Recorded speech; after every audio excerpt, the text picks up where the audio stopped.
scale with the champs, the underdogs, the dreamers too. He's walking and talking just for you. Walking with Franco, stories unfold, wrestling hearts in a ring of gold. Walking with Franco, legends alive, every step's a suplex in time. Ladies and gentlemen, boys and girls, welcome back to another episode of Walking with Franco. Today we really do have a couple of stars, and they are not just stars by name, they are stars by nature, and they are none other than the stars aligned CJ Mohan and Stunning Stu Parker.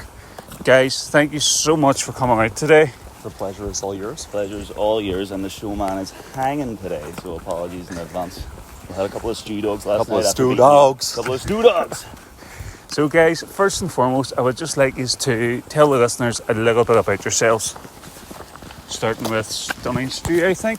So, I am Stunning Stu Parker from Hollywood, California. I am a former Titanic Wrestling Tag Team Champion, the rightful Titanic Wrestling Tag Team Champion.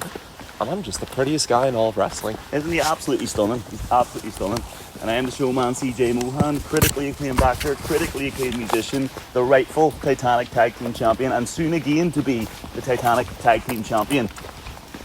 Well guys, once again, thanks for coming out today, and I'm just going to crack on with the questions because as much as the pleasure's all mine, I don't want to be seen out and about with you, just in case some people get the wrong idea, you know.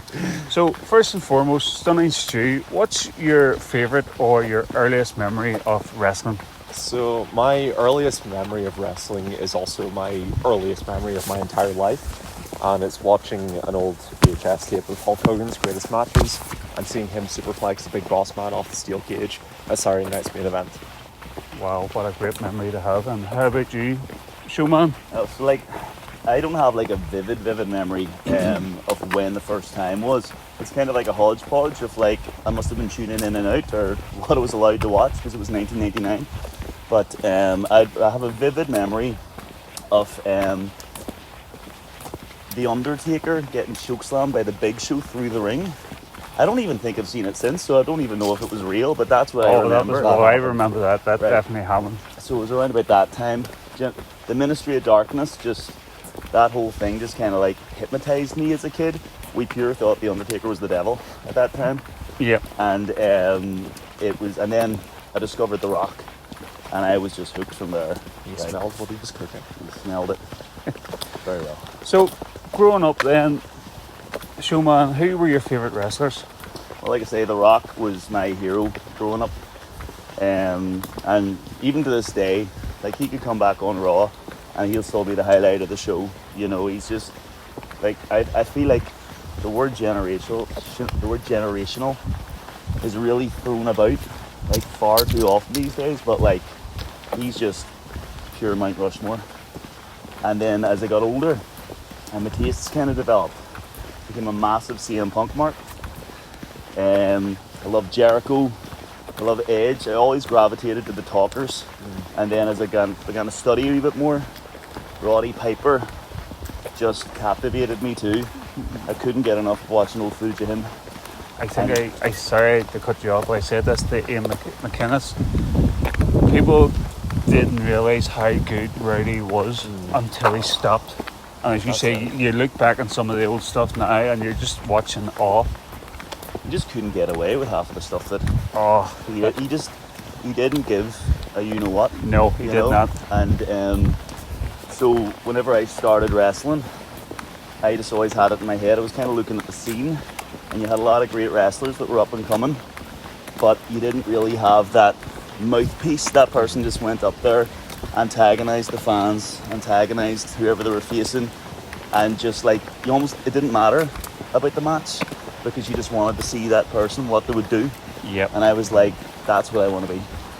And how about you, Stunning Stu? So whenever I was a kid, I only ever watched like 1980s WWF because that was the only wrestling I had on tapes, which were gifted to me from my uncle. So as a kid, obviously Hogan, Warrior, those are my two guys. I loved them. And then as I got a bit older and started like delving deeper a wee bit, I really got gravitated towards the bad guys. The Rick Rudes, Mr. Perfects, Shawn Michaels, all those guys. Just you know, Yep. they just drew me in so Kev, would you well. believe he's younger than me? You think he was born in the 70s? I really was. I should have been. But yeah, then once I discovered that, hey, there's actual wrestling that's happening now, and it didn't all happen in 1983. You know, Randy Orton was my guy whenever I was in primary school. I loved him so much. And still do. He's incredible. He's not only a legend killer, but he's a living legend. Yeah. So you said your uncle gifted you videos. Yep. I take it to see the reason you've got into wrestling. Pretty much. So my dad got the first PlayStation back in the late 90s, and it came with a copy of WWF Warzone. Yep. And he was just sitting playing it. I was sitting on his knee, like 1-2 years old maybe, and I was just, you know, so drawn into what was on the screen. My mum told her brother about that, and my Uncle Paul just came down with a big box of tapes, everything he had recorded himself off Sky in the late 80s, early 90s. And that was just everything I watched for like the first 5-6 years of my life. Is your uncle still with us? He is. Has he came and watched you wrestle? He has. What's he think of Stungy Stu Parker? Exactly. Like, he loved all those guys, the same as me, the Rick Broods, the Mr. Perfects, the Shawn Michaels. Yep. And obviously those guys are a huge inspiration to me. So he loves it. You know, seeing that influence on me now, 20 years later. Wow. So, back to you, Mohan. Why or how did you start training? Well, so I was legitimately an actor, you know, growing up and then into my adulthood. And so I always wanted to start training from a young age. I think in my head I kind of got in my head about what I would need to be to do that. Yep. Like, I always was very skinny. And so I was always like, no, I need to put on a bit of muscle before I can start training. And I kept talking myself out of it for years. There was actually a point where I met a couple of wrestlers on a bus around 2012. So I'm 18, 19 at this point. Yep. And I actually just heard them talking about, like, with wrestling terminology. And I'm like, oh, you know, they know their stuff. And I ended up chatting with them, and they said they wrestle for a company called PWU, which I'd never heard of. And then I was like, oh, I've always wanted to get into wrestling. And they were like, why don't you come along this Sunday? And I was like, do you know what, I think I will. And I pumped myself up for it, but then for some reason I talked myself out of it. And very shortly after that, I went to drama school in Liverpool. And then I was always too concerned about getting injured and like stopping an acting job for years. Yep. To actually start. But it was always in the back of my mind. And then COVID happened, and I had a year's worth of acting work cancelled on me.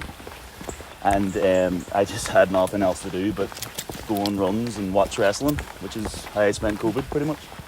And then the more I watched it, the more I was just like, do you know what, it's kind of now or never. I was 28, 29 at the time. Yeah. And so I messaged a few schools after doing a Google search. I knew nothing about the local scene, you know, which I really wish I did. I would have ate it up when I was younger, but I just didn't know. And Titanic got back to me, and I ended up being a part of the inaugural training class whenever lockdown kind of was properly over. Yep.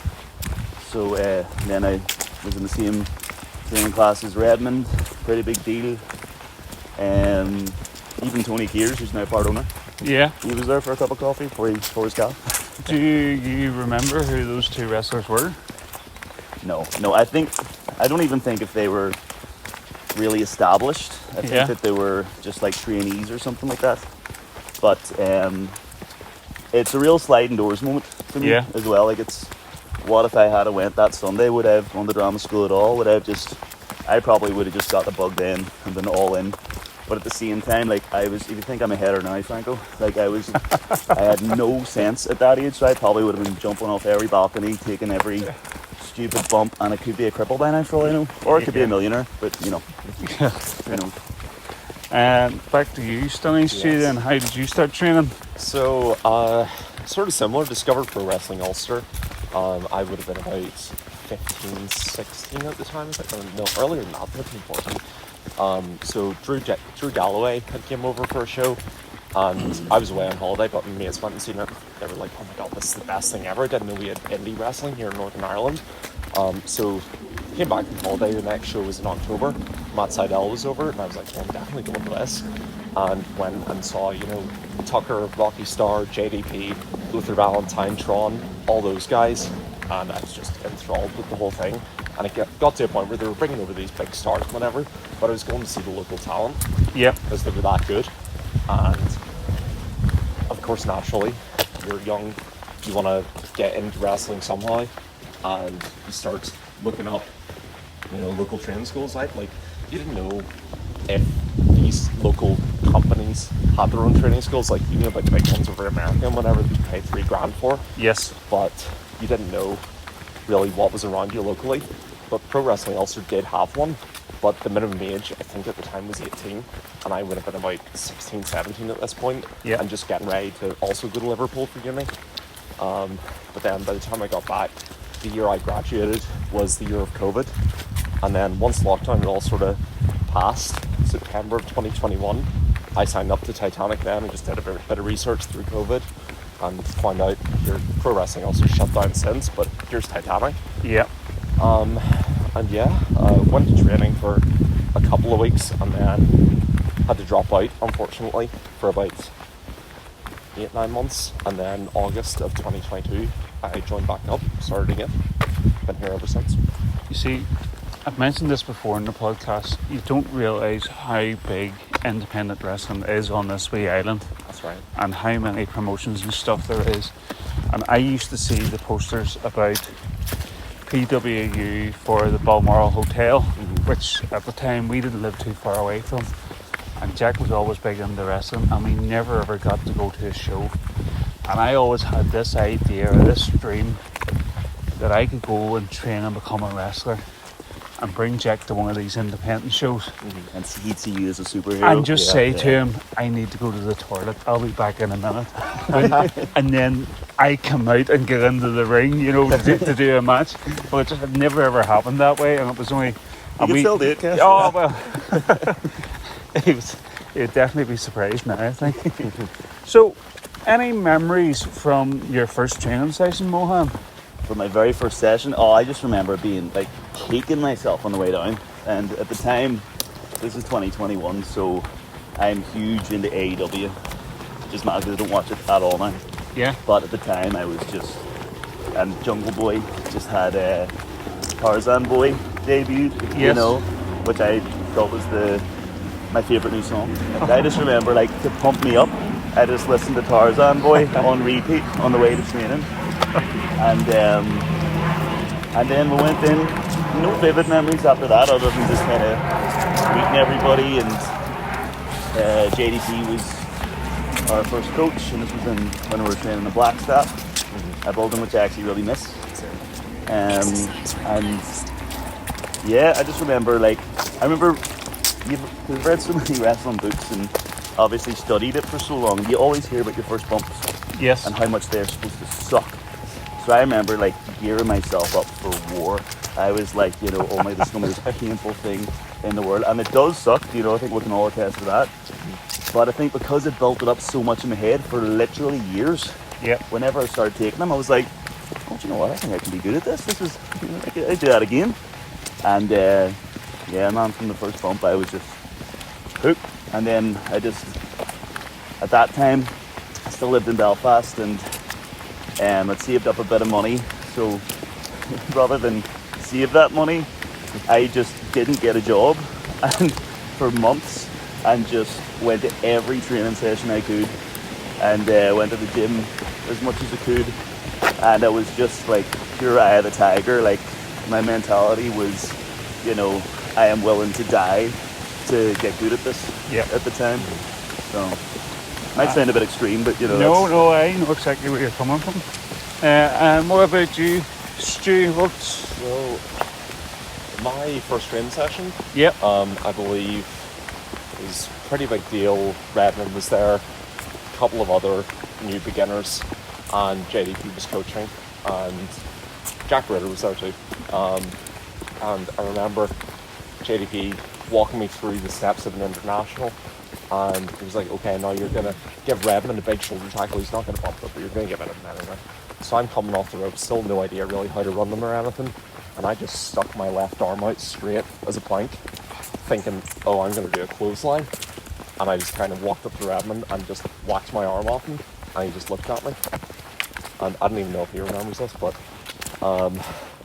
JD was like, nope, you're going to bring that arm down, and you're going to shoulder tackle him. But yeah, and I remember, it might not have been the first session, but it was in that first week. Jack Ritter did a big flip bump and near broke his neck, and it terrified me.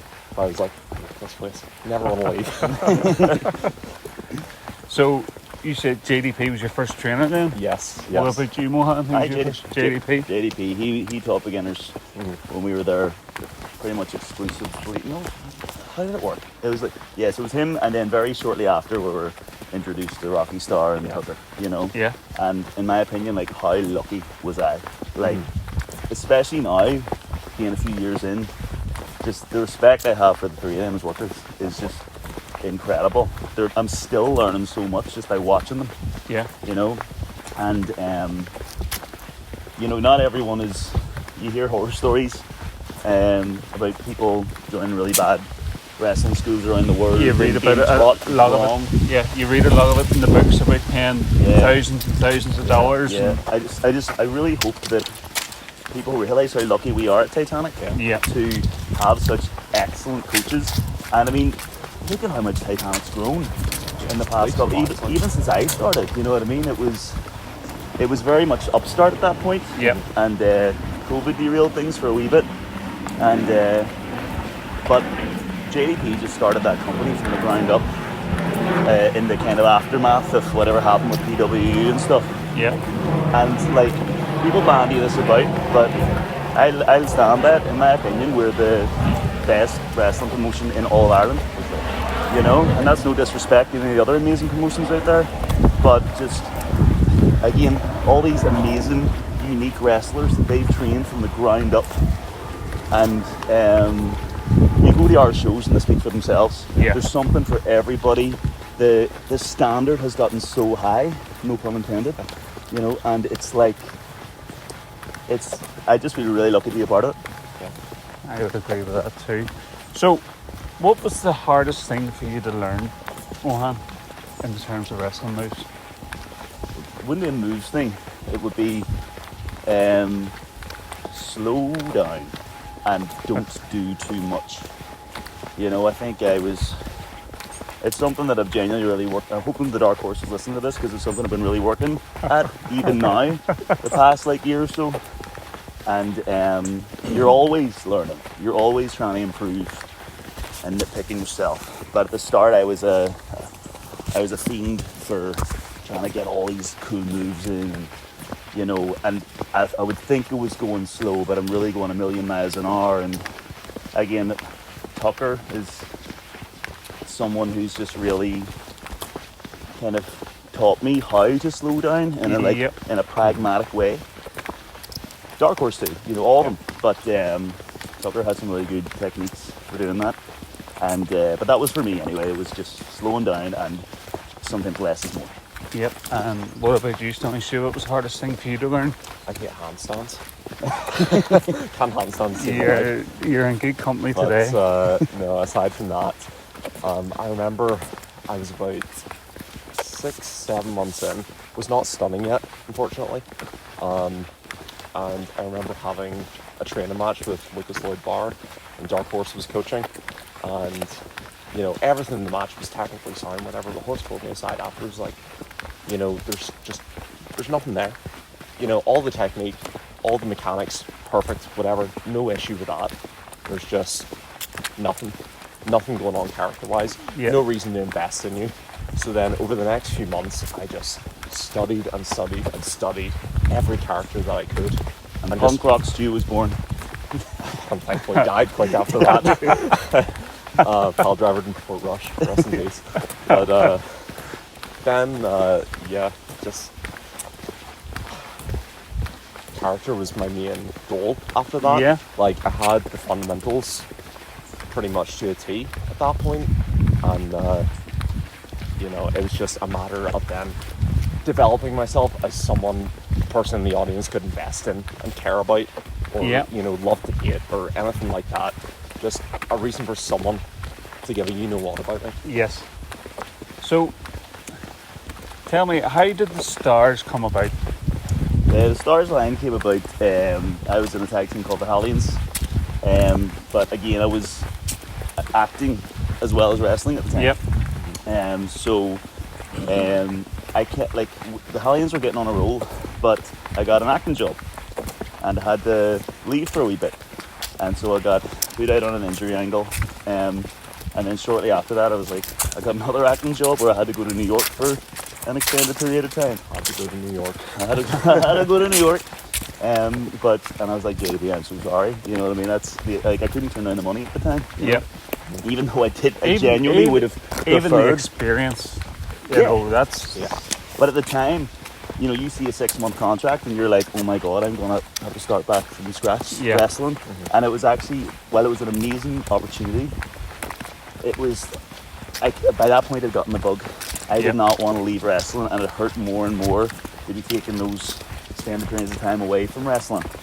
And as well as that, I thought we were doing really good work with the Hallions, and Redmond was on fire and he was so committed, and so it got to the point where we're going to have to break this tag team up. It's only fair to him, really, Yeah. So we do a turning angle, and then at that point I'd been kind of toying about it in my head anyway, but it was like, I may as well just play into the acting thing, and once I came back from New York, that was me. The showman CJ Mohan was born, and it was this wrestler that went off to Broadway and came back and was too big for the business, Yeah. Anyway, so I'm getting back in the training, finding my groove again, and that character's debuted. But JDP's still not quite sure where to put me. Stu in the meantime is coming up on fire from and he's debuted, and don't want to speak for him, but he was finding his feet, and he becomes Stunning Stu Parker, and he's having his own program. And we were doing a show. It was my first match back, my first proper match back, and it was in Ballymena, I want to say. Is that the Battle Royal? Battle Royal, yeah. Yep, Ballymena. And I think it was probably one of the first times I actually met Stu properly, apart from in training a few times. And we were just kind of joking about we're both wearing sunglasses and we'll have these similarities in our gimmicks, and someone had joked, you know what I mean? You Stu could be your stunt double. That was Redmond. Was it Redmond? The show before, the one where you and him had that match, he just grabbed me, pulled me aside over to you. He was like, this kind of looks similar. You could be his stunt double, and walked away. And I was left with that, in my brain. And we were laughing about it, and we were getting on well at the time, and we were like, you know what? And as a joke, we were like, let's plant the seed. Yeah. Let's come out. Our characters love each other. You know what I mean? Let's come out next to each other for this battle royal. Where everyone enters at once. So, and there's a couple of great photos of that moment too. Which is the genesis of the Stars line, but unofficial. Anyway, so we suggested it to JDP, and I suggest a lot of things to JDP, and he usually says no. I know. And 2 out of the 3 of us here are banned from making suggestions, so. Exactly. No, you two are the straight. Yeah. Anyway, so we say this to JDP, and he's like, no, I don't want you to be in a tag team again. I want you to be singles now, Yeah. What's the point of just going back to a tag team?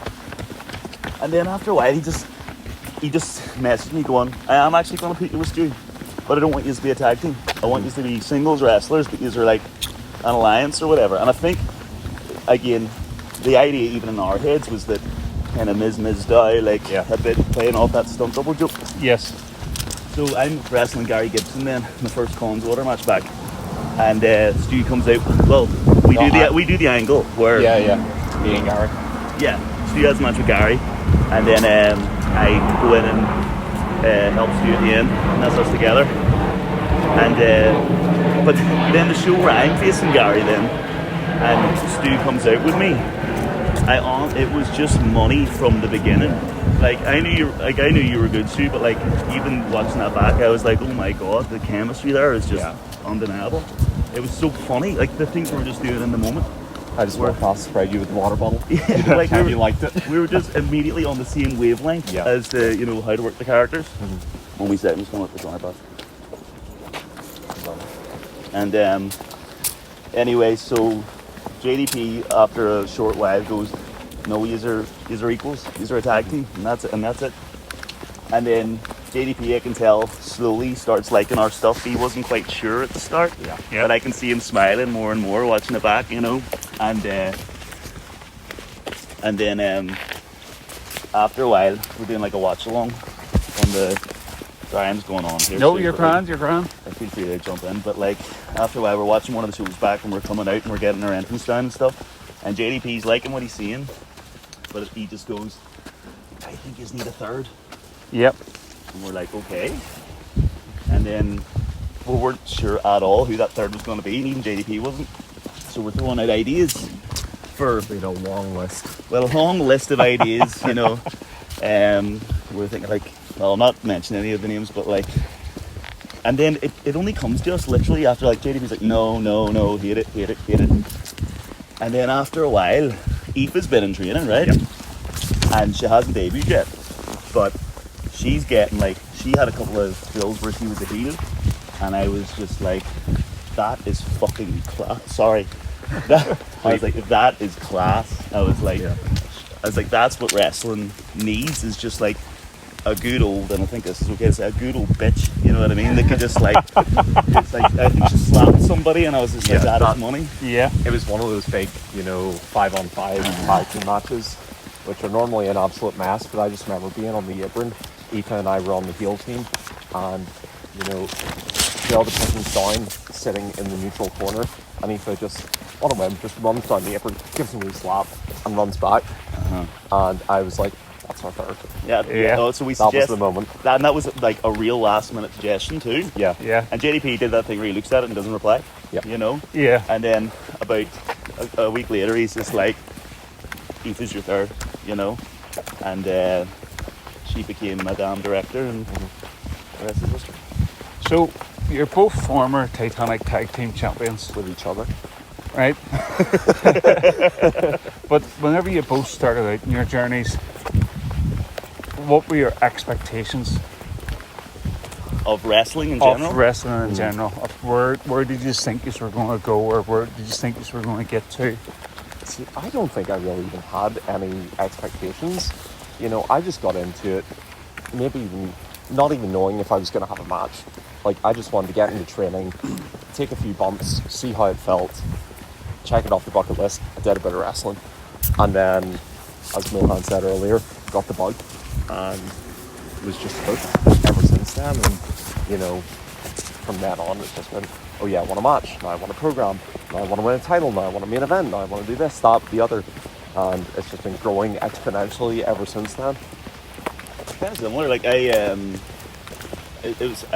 didn't know what to expect getting into wrestling at 29 years old. To me, that was just like, I know you know what I'm talking about. I do know what you're talking I mean? about. But like, a lot of people get into this at like 16, 17, you know what I mean? And like, I was like, let's just see how my body responds firstly. I just want to, like, if I don't try, I'll never be able to forgive myself, Yep. And then as I got the bug more and more, it was like, oh, I just want to say I've wrestled a match. I want to say I get on the show. And then you start thinking about character, and trust me, I had a lot of character ideas. And JDP hated them all. Yeah.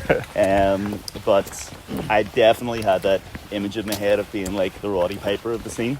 Yep. And it's something that's, even as like the Hallions, when we weren't talkers. JDP didn't want us to be talkers. Yep. And because he's smart and it worked for the gimmick for us not to talk too much. Yeah.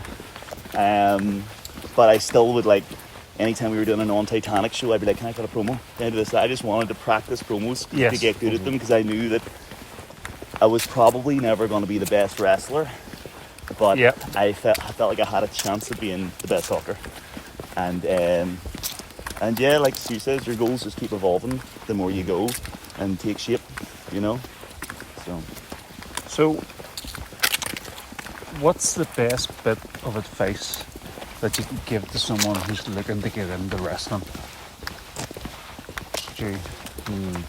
Great question.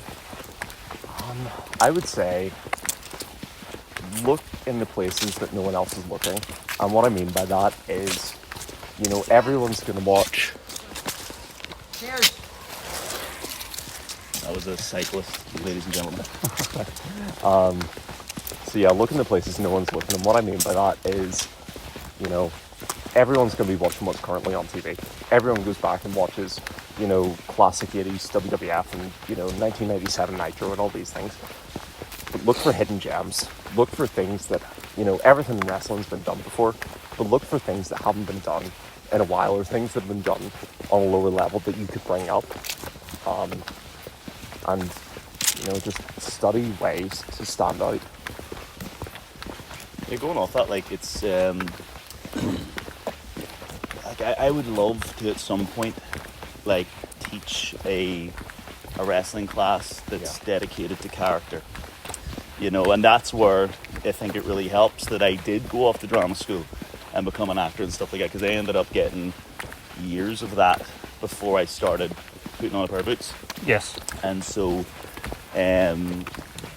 it would be like it's anything can work in wrestling, you know, so it's, you just gotta try stuff, like, be fearless in trying stuff. The standard piece of advice that works for 90% of people is turn yourself up to 11, but that comes with really knowing yourself. Yep. People have an idea of what they are, and it's a lot of the time not true. It's like, how do other people see you, and how can you turn that up? But then again, some people just try something that is so far different than themselves, and for it's example? money. Yeah, like Stu. Like, you know what I mean? I'm so far the opposite of what my character is, and I really just dial it the other way and just be, you know, everything that, you know, could be in my head. Yeah. You know, everything I want to say to anyone that I never would. But that's what comes out. So it's like there is genuinely no fixed rule for anything in wrestling, for how to wrestle, for how to be a character, for how to get over. You know, it's just be fearless in trying. You know what I mean? And don't play it safe. And you know, if you try something that's terrible, people tell you it's terrible, try something new. Yeah. You know, but keep trying until you find that one thing that sticks. That's it. That's one of the beauties and the joys of wrestling is it's all different shapes and sizes. There's no one size fits all, and it needs a lot of difference and a lot of variety, because that's what brings the people back. If everybody's doing the exact same thing, it's boring, and nobody wants to watch it. Miller Moo, the milk to drink when feeling blue. Miller Moo, 4 flavors, which one's for you? Strawberry, banana, chocolate, cookies and cream. Miller Moo, we love you. Yeah. So, next question is, have you guys ever wrestled each other? No. No. We never have. Trust me, we've had ideas. We have ideas. I think I don't know. We should divulge our ideas. You know, let's just say there's. Keep sending them to JDP. I want to preface this by saying the stars aligned have no intention of breaking up. We are loving what we're doing right now and having a lot of fun. This is the most fun I've ever had wrestling. Having said that, to wrestle Stunning Stu Parker in an empty arena match would be a dream come true. So, is there any tag teams in Titanic that you haven't wrestled yet that you would like to wrestle? The Lagan Express. I think we've beaten you enough anyway. Yeah, we have. At this point. Yeah, but let's beaten fair and square. Now that's a different. Okay. Let you away with that one. All right. Stu? Yeah, Lagan Express. Those guys are absolutely killing it. And you know, I have so much respect for them as a tag team. As two guys who, obviously brothers, work absolutely in sync. Everything they do flows so well. I would love to get in the ring with them. Yeah, pretty much the same. Like I don't think they get enough flowers, do. No. Lagan Express. They always deliver. And they always deliver. I think Supremacy are coming up now. I think they've had a few setbacks with injuries recently or whatever, but for people that aren't aware, they've been training Titanic and killing it for a long time. And I don't think they're getting enough praise for how good they've been doing. And they look great together. One we said, we've got more cyclists here, lads. Right. So they look great together, and I would love to work with them at some point whenever they're back in action. And then we were supposed to have a match with Vanity recently. This isn't a Titanic tag team, but they've been on our list for a while now. Well, that was the next question I was going to ask. If Titanic management came to you and said to you guys, listen, as a reward for working hard and doing so well, we want to bring a team in to face you, but we want you to pick them, and money's no option. Tony has deep pockets. You guys pick who you want and Tony will pay for it. Well, who do you pick other than Sanity? Well, I think if there's absolutely no budget, FDR for me. Yeah? Like, I would love to sit under their learning tree and get the opportunity to work with them. I feel like I can learn so much from them. They're my favourite modern tag team of all time. Yeah, it's hard. I mean, I'm an Attitude Era kid, you know. If you're talking dream scenarios, Edge and Christian, Hardys or Dudleys would just be any of the above. Would be a dream come true. And all three teams are still knocking around. That's what I'm saying. Like, there's a sliver of chance. Yeah. There's a 4x TLC in there somewhere. Yeah, there you go, mate. But I do want to emphasize Vanity. Yeah. Were top of our list there. Yeah. And they had we managed to cancel their flight. The pilot. Yeah. And That's a story. That's a story from our Undirected podcast. But I think the stars aligned in Vanity have the potential to be a very entertaining match. Yeah. So, you have both wrestled at Titanic. You have both been over killing it in NIPW as well. Is there anywhere else that you have wrestled, or anywhere that you would like to wrestle? Oh, I think separately we both had matches at Fight Factory. Yep. Down in Dublin, but wrestled for CPW in CPW, Scotland. yeah. Yes. Yeah. Well, I've wrestled for Phoenix Wrestling. I've wrestled for Hard Knocks down in Cork. A few wee things, but honestly, we just want to wrestle everywhere. Like, our 2025 goal was to wrestle as much to become champions, which we did, and wrestle as much as possible in as many places as possible. Yeah. And I think that ourselves and Madame Director combined, our 2026 goal is to expand that. Maybe go to England. Yeah. Still haven't wrestled there yet. Yeah. And maybe get a few international bookings. Yeah. And I would love, if you're listening, the ones down south, feel free to book us anytime. You won't regret it. So, whenever it comes to show days, is there any superstitions or rituals that the Stars Align have? Putting the gear on, that happens all the time. In that vein, Asking Sue if he has a spare pair of sunglasses. oh, that's a classic. I actually asked Chris yesterday if he had a spare pair. And I did, but he didn't want me. No, I didn't want my vibe. But I have to tape my fingers. Yeah. That's a weird thing. Like, if I go out and I have three separate kinds of tape. A tape around my wrist, tape around my knuckles, and tape around each finger. And if I'm missing any part of that, so the last Titanic show, wrestled Jay Styles, Mark Andrews, and the Buys. Yes. And I didn't have the tape around my knuckles, and I was like, oh god, everything's gonna go wrong in my head. That's just a weird thing I have. Mohan, anything special for you? Oh, mate, I need a stretch. You know what I mean? Yeah. I'm 33 now. I've taken a lot of bumps already, and so I just have to make sure I get a really good stretch in. And then I do love, I don't do it every time, but I love having a wee non-alcoholic drink in the bag, like a wee Heineken Zero or something, to give boost to you and Aoife after a hard day's work, and then with cheers at the end.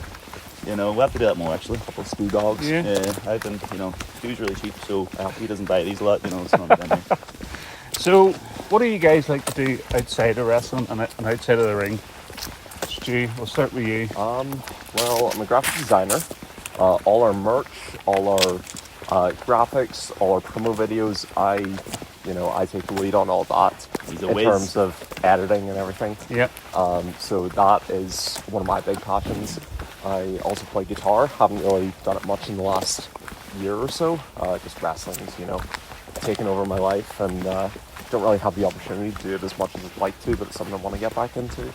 And hitting the gym, brother. Yeah, same here. Keeping that gym routine up. I love. I was come from a musical family, so music's always been a big part of my life. So, self-taught guitar player, I used to gig quite a lot whenever I lived in England, and I don't do as much these days because of wrestling. But I do love music. I love traveling. We even live in Donegal now, and then if we have a weekend free, we just love exploring a different part of it. Yeah. You know. So yeah, love cold water dips. Cool. Getting in the sea. So the next part of the podcast is my favourite part of the show. It's called Franco's Heat Sheet. And this is where Franco gets to be healed. And I have a few questions and I like to ask, and it's basically generated to create as much heat as I can get on you two from friends, family, other guys in the locker room. That should be easy. So, question number one, and this question just came to me today. Did you ever break something that belonged to your partner and try to hide it? No, but Gary Gibson broke a pair of my glasses once, Right? so I hit him with a steel chair. I probably did. I break a lot of stuff, Franco, and I can't remember what I had for breakfast this morning. But I just find it's my go-to is just to apologise. So I'm sure it's happened quite a lot. Now, the reason this question came to me was for those people that listen to the show know Franco is a big fan of Team U. And I bought a cup on it that said Franco is always right. Right. And I thought I'm going to keep that for whenever guests come to the house and they want a cup of tea or coffee, Franco will give it to them. And I came downstairs the other morning and there's Mrs. Franco sitting drinking out of the Franco's Always Right cup. And I'm like, that's for guests. I don't want that broke. Don't be stupid. I won't break it. And then about an hour later, Franco goes into the kitchen, opens the bin. There's the Franco Always Right cup in the bin, broke. And I'm like, lifts it out of the bin, goes upstairs and goes, excuse me. And Mrs. Franco's like, for goodness sake, can we put it on Team U? Oh yeah, that's okay then, you know. Yeah. I also break a lot of my own stuff and then you just guilt tripped for it. Yeah. Like, you should be more careful. Yeah. So, have you ever borrowed something and not given it back? In life? In life? Well, for example, Mercy lent me a book. And I moved house recently and I found the book and I was like, I was supposed to return that. I still haven't returned it, and I spoke to her when she was out walking with me a couple of weeks ago. I was like, I still have that book that I need to get back to you. I don't think so. I am an anxious person at heart and over prepare for shows, and I check my bag 3 times to make sure I have absolutely everything that I could possibly need for a show. Don't forget your glasses. No, I bring like 5 pairs of glasses. I have 5 pairs sitting right beside my bed right now, so I'll never forget the glasses. Nah, I'm the opposite. I used to be a wee thief. So see, whenever I was like whenever I was like 9, 10, oh my god, I was like the Artful Dodger. Like, it was so bad. I used to go into shops at the time. Beyblades were a big thing. I'd be stealing Beyblades. I'd be stealing Yu-Gi-Oh cards. I'd be stealing videos, pre-DVD. Showing me age now. And I'd go on into karate, and I'd put down 250 and take back 5. You know what I mean? So it got bad.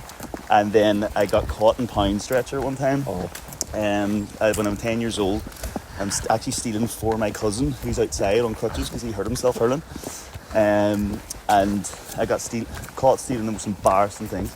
I got caught stealing Babe Pig in the City, the video, and What Women Want. Great movie, but like, you know, for a 10-year-old boy.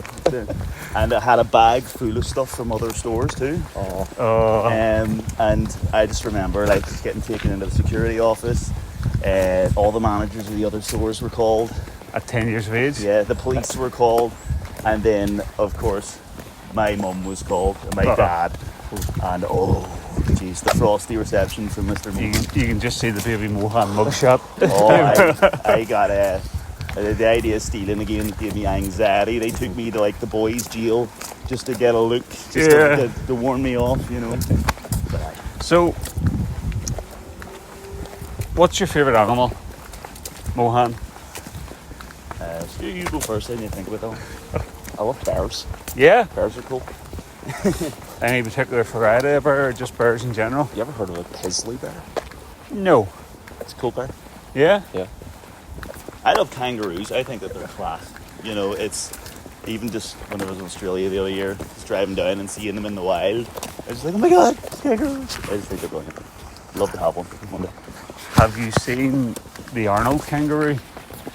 The big massive. Those things get jacked. You Oh know, my they must have a secret gym somewhere that they.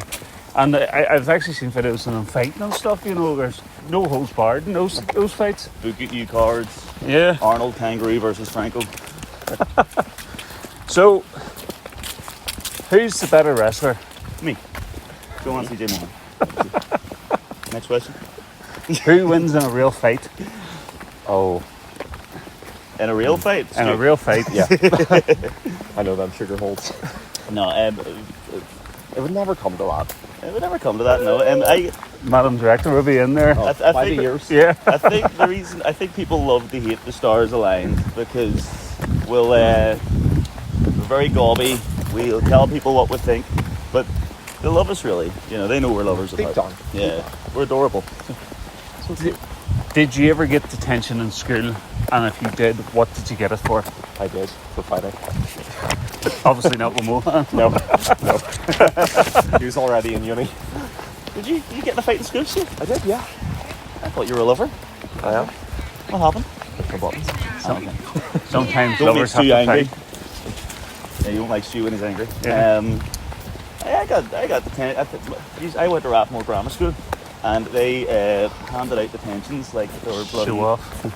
Like I was Cartburgess Grammar School, so they handed that 11 plus. Yeah. Great, there you go. Now they handed out detentions. They loved it. You know what I mean? You got a detention for having your top button open, for having your shirt untucked, for chewing gum. It was like prison. Like, no offense, Rathmore Grammar School, but like that was not a fun time in my life. Mohan, name a 4-letter word beginning with D. Duck. Stu, name a 4-letter word beginning with C. You're trying to get us in trouble here, I can't Kev, say aren't you? there's only one of mine and I can't say it. You need to say something. I'll just like I'll see you next your Tuesday. favourite bird. Where's your favourite place to shop, Mohan? I'm not pound stretcher anymore. Still get PTSD. My favourite place is I hate shopping, mate. Like, I get dragged along. I like to go into the shop, get something, and go. Yeah. I will say that like I always loved HMV growing up. Yes. You know, I used to love browsing like the wrestling DVDs and the albums and stuff. Yes. And it's kind of a shop like this. I used to love Extravision. You know. Yes. Like a lot of people went to Blockbuster. We had Extravision in West Yep. Belfast. And so anything to do with entertainment and guitars and stuff, I love. You know. Guitar Stu, where's your favourite place to shop? I used to love Forbidden Planet growing up in Belfast. Big comic guy, big action figure collector as well. So I used to love going in there. Look, they had a full wall. It's not there anymore, but they used to have a full wall of wrestling figures, and that was my happy place. Yeah. When I was younger, and I still loved going out in every now and then, having a wee look around. There used to be a shop in, I think it was Gresham Street. Used to be a sci-fi shop and comic book shop when I was young. I was a big sci-fi fan. I used to love going down there. Nerds. Yep. Nerds are now cool. They are. They are. So, what's your favourite type of music, Stu? Classical, obviously. Oh yeah, of course. Can't say punk rock. Somewhere in the realm of punk rock, emo, pop punk, that kind of a vibe. Mr. Mohan? I'm honestly like, I just love so much music. Like my go-to answer is, you know, I love, as a teenager, like I was a big rocker, so you know, but I love it. I love reggae. I love jazz. I love anything with a saxophone. And I love musical theatre. I feel like you can find good music everywhere, but my go-to would be rock. I've been to more rock concerts than anything else. Yeah. So, what's your favourite movie, Mohan? Oh, well, again, the go-to answer for that is the 1985 original Mortal Kombat movie. Oh, I just watched that to death growing up. Like, and again, like I was just imagining being a wrestler, but doing Mortal Kombat fights, being Sub-Zero. And to this day, in my opinion, one of the best soundtracks of all time. yeah. You know, the sequel is objectively awful, but I still loved it as a kid because it was Yes. Mortal Kombat. But that original one, just was brilliant. And the Mask of Zorro as well. Love it. Oh, You near dressed up as him. One of the last shows as well. One of these days, CJ Mohan is going to dress as Zorro. Because you wait. Still be the horse. Stu, favourite movie? Back to the Future. Oh. Always been my favourite.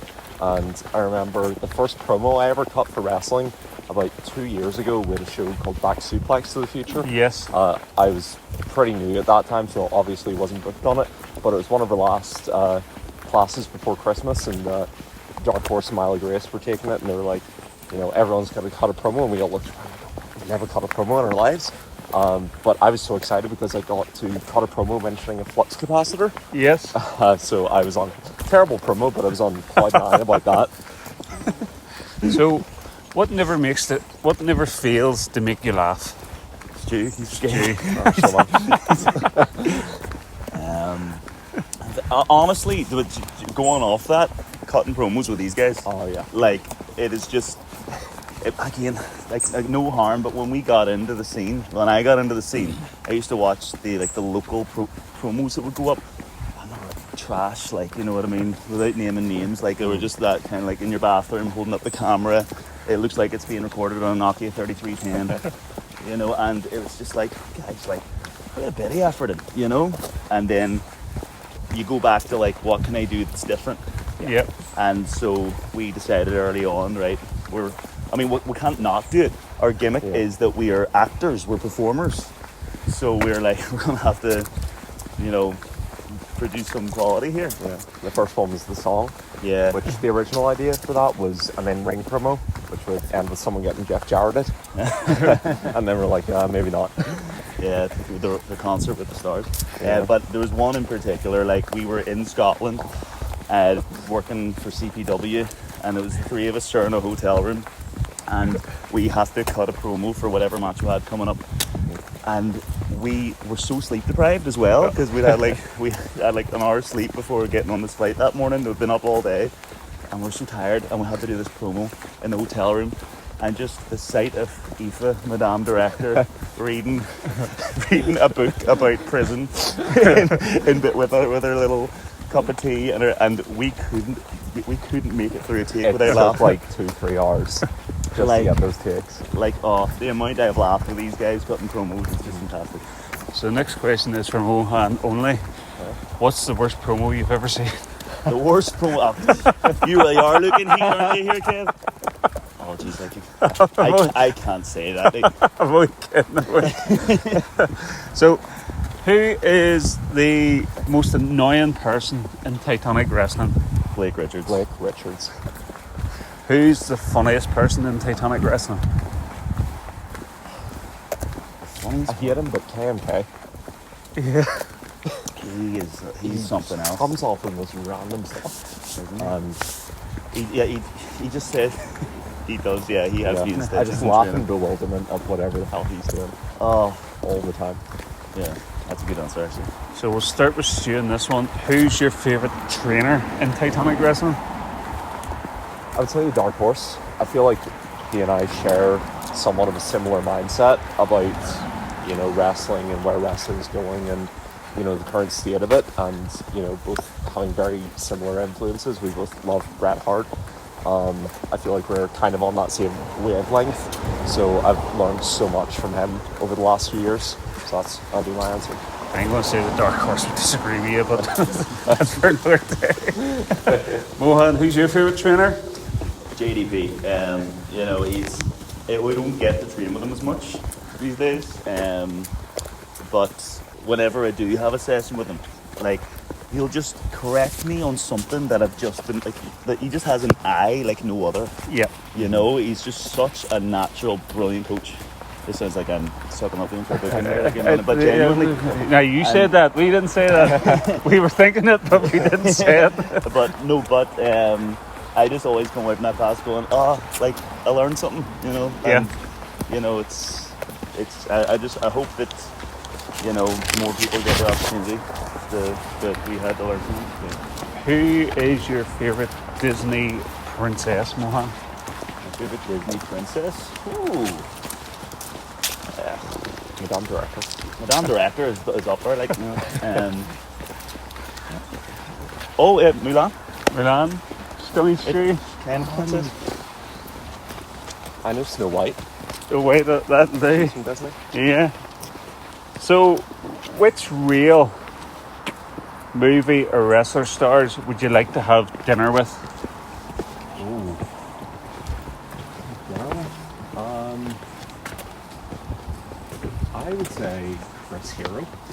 He would be one of mine. He's one of my favorite wrestlers, technically in the ring, and I would he's as his, his nickname is Wrestling Genius, and I would just love to sit and pick his brain. Did he not say movie stars? Which movie Wrestlers stars? or movie stars? Oh, wrestlers or movies? Oh, right, okay. There's a wee dig in there, real wrestler or movie Oh, star. I didn't get that. Sorry to cut you off there, sir. Is it Chris Hero your answer? Yeah. I've got a bunch of them, like, you know what I mean? It's Billy Connolly, Whoopi Goldberg. I love Will Smith. Wrestlers wise, obviously The Rock, CM Punk, and Paul Heyman.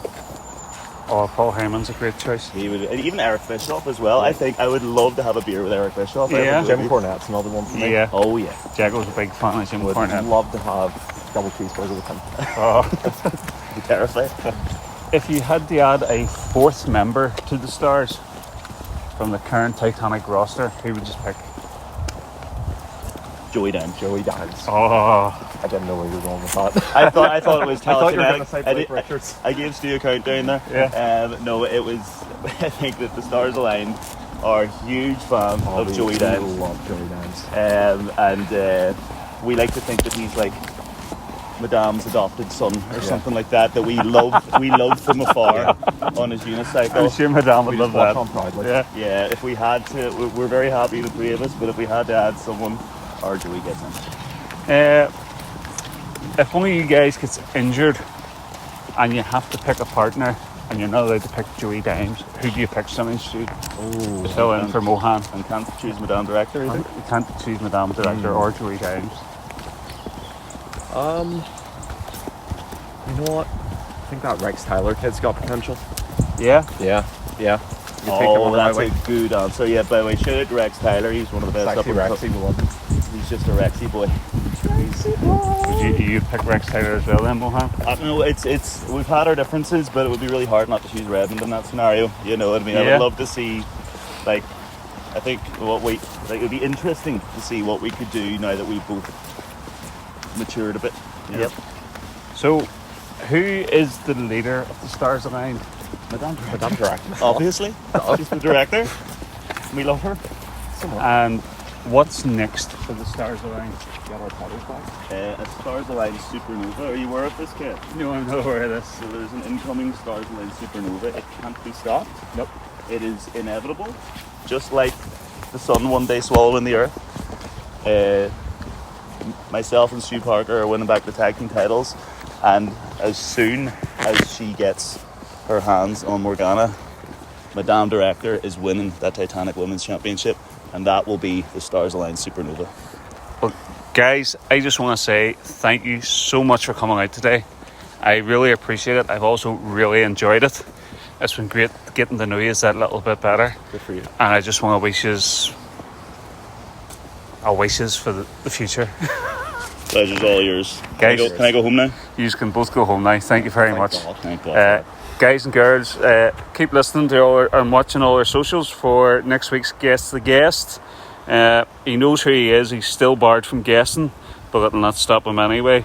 Folks, please take care of each other, and we'll see you all next week. Win-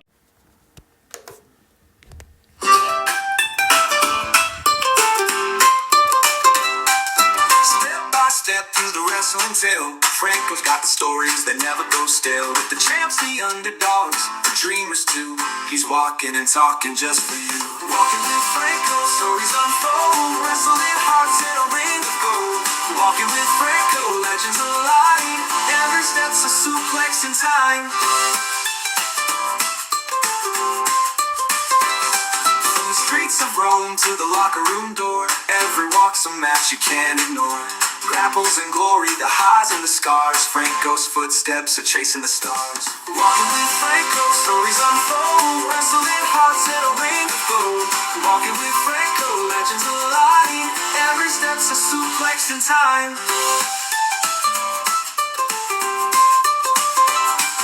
the streets of Rome to the locker room door, every walk's a match you can't ignore. Grapples and glory, the highs and the scars, Franco's footsteps are chasing the stars. Walking with Franco, stories unfold, wrestling hearts in a rain of gold. Oh, gold. Walking with Franco, legends alive, every step's a suplex in time.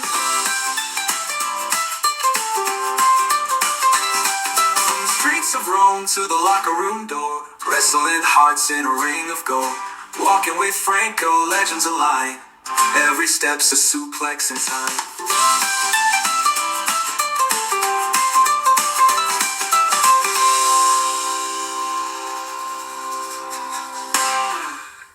From the streets of Rome to the locker room door, every walk's a match you can't ignore.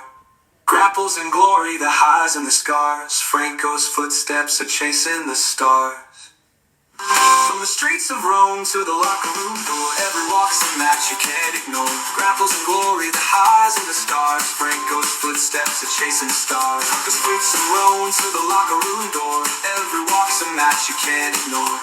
Grapples and glory, the highs and the scars, Franco's footsteps are chasing the stars. He's got the moves and the pasta charm, a gladiator's heart with a wrestler's arm. Through the ropes of life, the stories climb, Franco's walking and it's prime time. Walking with Franco, stories unfold, wrestling hearts in a ring of gold. Walking with Franco, legends alive, every step's a suplex in time.